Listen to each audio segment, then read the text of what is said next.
আগামী 5-10 বছরের মধ্যে আমি তোমায় দুটো দেশের কথা বলছি, একটা আমেরিকা আর একটা চীন। প্রতিটা বাড়িতে একটা এআই এনেবেলড রোবট থাকবে। অনেক বাড়িতে তো এখনই শুরু হয়ে গেছে। ও শুধু ঘরের সব কাজই করবে না, ওর কাছে তোমার মেডিকেল রিপোর্ট থাকবে, তোমার আচরণও পড়বে, এমনকি তোমাকে খুশিও রাখবে।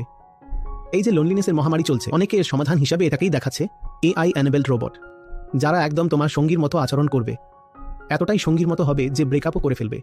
তুমি যেভাবে ব্যবহার করতে পারো সেই সব কিছুই একটা মেশিন করতে পারবে। তুমি ধরতেই পারবে না এটা মেশিন। আমাদের মধ্যে বেশিরভাগ মানুষও তো মেশিনের মতো জীবনযাপন করে।